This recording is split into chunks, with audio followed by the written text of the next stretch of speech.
O presidente dos Estados Unidos, Donald Trump, anunciou ontem que Israel e Irã teriam concordado com um cessar-fogo no conflito que Trump chamou de Guerra de 12 dias. Vamos ver o post que o Trump fez anunciando essa trégua, né, essa negociação, enfim, esse acordo que teria sido feito entre os dois países. E aí, nesse texto, né, é um texto grande, que principalmente ele diz o seguinte: oficialmente o Irã iniciará o cessar-fogo e na 12ª hora Israel iniciará o cessar-fogo e na 24ª hora o fim oficial da Guerra de 12 dias. Será saudado pelo mundo. Durante cada cessar-fogo, o outro lado permanecerá pacífico e respeitoso. Mas, né, apesar desse anúncio bastante, que aí o Trump até traz essa característica dele, né, de ser nomeando esse conflito que não tinha esse nome, chamando ele de Guerra de 12 dias, horas depois, né, desse anúncio, os países se acusaram de violar o acordo. O ministro da Defesa de Israel, Israel Katz, disse que o Irã lançou mísseis após a trégua entrar em vigor, mas o exército iraniano negou o ataque e também acusou Israel de ter lançado uma ofensiva contra o seu território durante a manhã de hoje. Só que essa também tem sido uma questão para o Donald Trump, que se coloca aí como um pacificador, né? E ele diz que ambos os países violaram esse acordo. Ele disse hoje, ao embarcar para a Haia, para a cúpula da OTAN, que não está feliz com Israel, que não está feliz com o Irã também, mas realmente não está feliz com Israel e também que o Estado judeu tem que se acalmar. Ou seja, ele demonstrou toda essa insatisfação justamente com a postura do Estado judeu. A gente tem uma linha do tempo de posts, né, desde que ele fez no Truth Social, que é a rede social dele, que ele fez desde que ele, a respeito desse tema, desde que ele anunciou o cessar-fogo. Vamos ver o primeiro? Então, isso ele fala, né? Foi às 6 horas, mais ou menos às 8 horas, ele disse: o cessar-fogo está em vigor, por favor, não o viole. Né? Ele faz esse apelo aos países que cumpram esse acordo. E aí, logo depois, ele diz: Israel, não lancem essas bombas. Se fizerem, é uma grave violação. Tragam seus pilotos para casa agora. E isso ele diz logo depois de Israel ter acusado o Irã de ter violado esse cessar-fogo, né, dizendo que houve bombardeios ali na região, né, no território do Estado judeu. E aí, logo depois, ele diz que Israel não vai atacar o Irã. E aí ele soa como se ele tivesse, né, realmente conversado, feito um acordo. Todos os aviões darão meia volta e voltarão para casa, enquanto fazem um amigável aceno de avião para o Irã. Ninguém se machucará e o cessar-fogo está em vigor. Agradecemos a sua atenção. Então, ele age, né, como se nesse post no Truth Social, ele age como se ele tivesse feito algum tipo de movimentação, como se ele tivesse conversado para chegar nessa informação de que Israel não iria atacar. E aí, essa é a última postagem dele, deixa eu só conferir aqui, é a última postagem que ele fez na rede social, em que ele diz: o Irã jamais reconstruirá suas instalações nucleares. A gente tem uma situação agora com... a gente teve ali, né? Vamos trazer um retrospecto aqui um pouquinho sobre isso. A gente teve o conflito começando em 12 de junho aqui, né? 13 de junho, né? Madrugada de 13 de junho no Irã, com Israel atacando instalações nucleares, né? Principalmente a instalação nuclear de Natanz, visando destruir o estoque de urânio enriquecido do Irã, alegando que o país teria capacidade e construiria armas nucleares.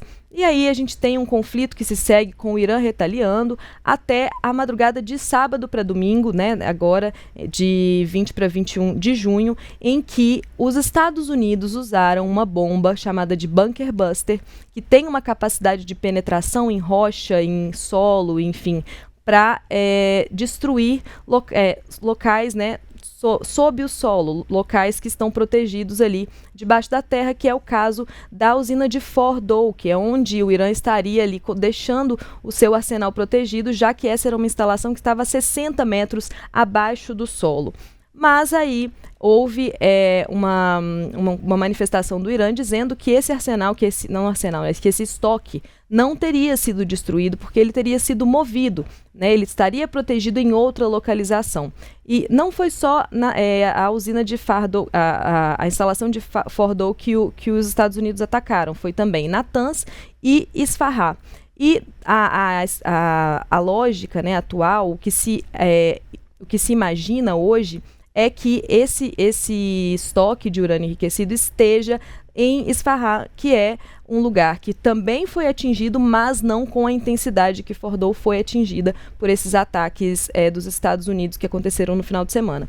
E aí, depois, ontem, o Irã fez um ataque à base militar dos Estados Unidos no Catar, perto de Doha, mas foi um ataque quase que simbólico, né? Porque tanto Washington quanto Doha foram avisados ali deste contra-ataque que seria feito pelo Irã a essa base militar, então não houve feridos, apenas ali uma destruição mais material, né, dessa base militar dos Estados Unidos, como uma forma de retaliação pelo ataque que os Estados Unidos fez no fim de semana. E a gente tem 3 interesses que a gente precisa pensar, né, quando a gente analisa o contexto desse conflito, que é, primeiro, o interesse do Donald Trump. Ele tem uma campanha, ele fez uma campanha para se eleger presidente dos Estados Unidos, em que ele se apoiou muito na máxima de que os Estados Unidos não se envolveriam em guerras que não são deles. Então, o que era realmente uma reclamação e uma questão para a população dos Estados Unidos era que o país estava investindo, estava gastando dinheiro em guerras que eram entre outros países, né, que estavam ali fora, ali, não representavam um perigo necessariamente para os Estados Unidos, para a soberania, para o território, para a população, e os Estados Unidos estariam se envolvendo nessas guerras sem necessidade, estariam gastando um dinheiro que poderia ser investido internamente. E Trump se apoiou justamente nessa narrativa para dizer que ele não faria, né, ele não entraria, que ele terminaria com essas guerras, e que realmente é um esforço que ele tem feito no sentido de acabar com a guerra entre Rússia e Ucrânia e acabar com o conflito ali, com os ataques de Israel ao território palestino, né, a Gaza, a faixa de Gaza, mas, né, de uma forma muito Trump de ser, que impondo suas condições, impondo o que ele quer, a gente falando sobre fazer um resort em Gaza, fazer um resort, mover a população palestina desse território para atender esse interesse desse resort, e, por outro lado, na Ucrânia, com o direito de minerar as terras raras daquele território. Então, né, ele tem um interesse que é interno, que é de atender a essa demanda da população sobre essas guerras, né, em que os Estados Unidos se envolveram no passado e que já estavam envolvidos ali desde a época do Joe Biden, mas que ele também tem interesses que são de um homem de negócios, né?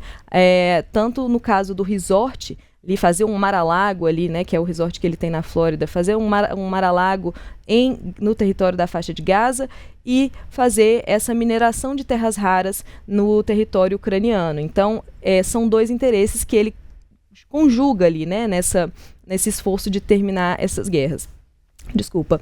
E aí tem ainda o interesse do Benjamin Netanyahu, o primeiro-ministro israelense, que ele tem uma série de questões judiciais que pesam sobre ele, e que o estado de conflito em que o país se encontra, essa guerra, né, esses conflitos com países vizinhos em que Israel está inserido, permitem que ele se mantenha no poder e se livre, de certa forma, né,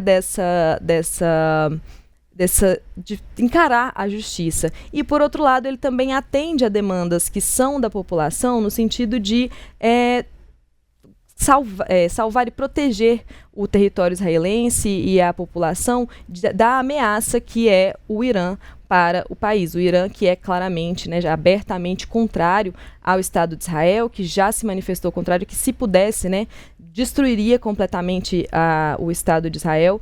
E aí a gente entra nos interesses do Ayatollah Ali Khamenei, que é o chefe supremo do Irã, que também tem esse interesse de se manter politicamente ali fortalecido, né, manter o regime iraniano dos ayatollahs fortalecido, no sentido de que ele vai retaliar, né, porque o programa militar é um grande trunfo do regime, é um grande trunfo embora ele tenha começado antes do regime dos ayatollahs, ele é uma grande arma mesmo que o regime tem internamente e nas relações exteriores, né? Que ele tem esse interesse de manter o Irã numa posição soberana nesse sentido de que o povo entende que o país tem como proteger sua soberania em relação aos outros e diante de uma tensão que é generalizada ali no Oriente Médio, né? Então, são vários interesses que se degladiam aí que, na minha análise, eles acabam deixando essa guerra esse conflito muito mais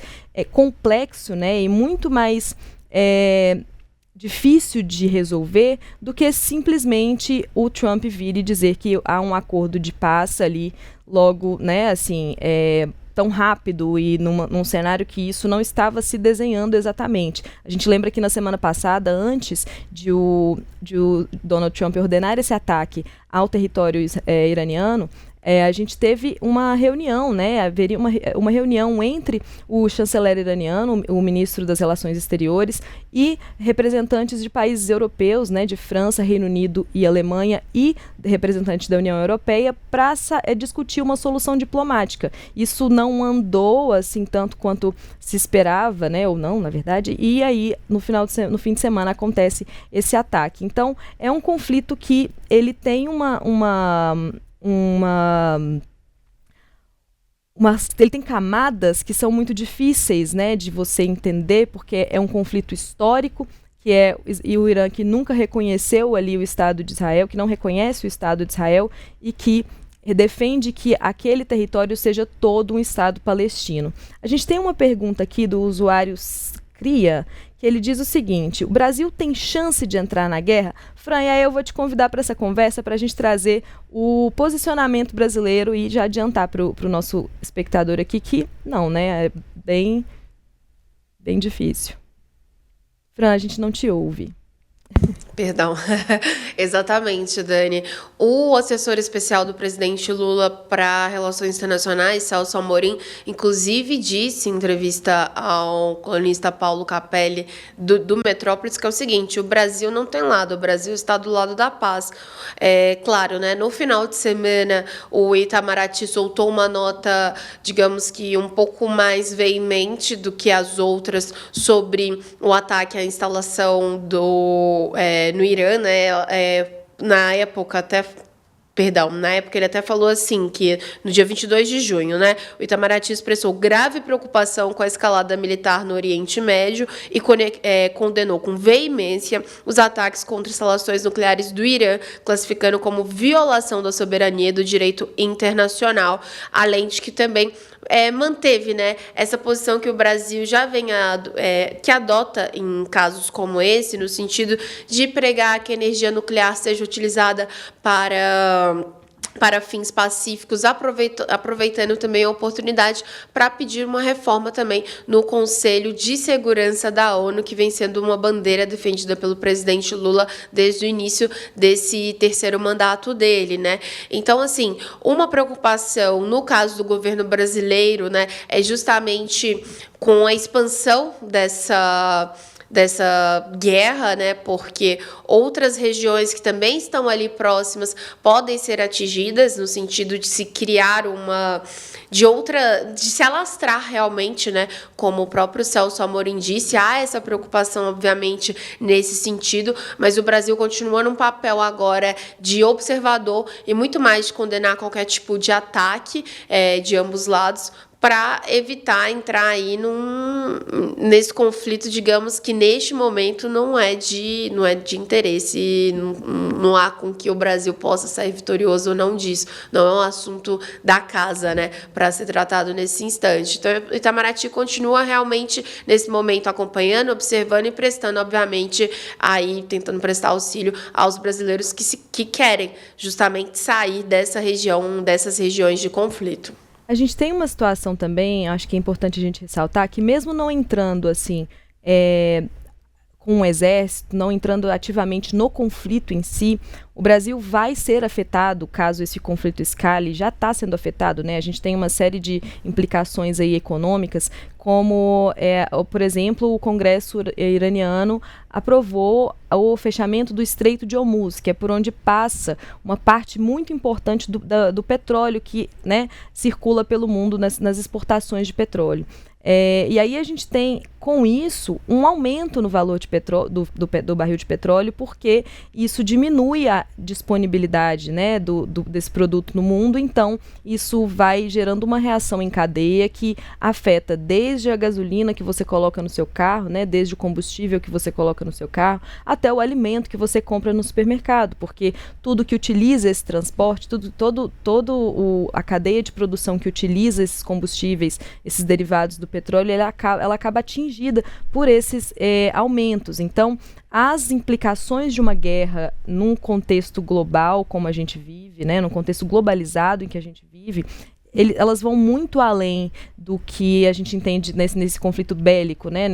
Na destruição, na morte de pessoas que são atingidas ali por bombas, por armas, enfim, que são atingidas diretamente no fronte, né? Elas vêm também num caráter econômico, e isso já começou a acontecer. A gente já teve um aumento no valor do barril do petróleo desde que o conflito começou. A gente teve uma variação ali no dólar, a gente teve queda de bolsas. Então, são implicações que vão se juntando e vão criando questões ali para todos os países do mundo, praticamente, né? Vivendo num mundo globalizado em que há essa interdependência entre os países, em que esse comércio exterior é muito forte, a gente precisa considerar também isso. Então, o fim dessa guerra, ele é de interesse global, porque ele não afeta apenas o fronte, né? Ele não afeta apenas esse campo de batalha que acontece, não afeta apenas as pessoas e os lugares que são bombardeados, afeta também todas as pessoas que estão inseridas nesse contexto de globalização.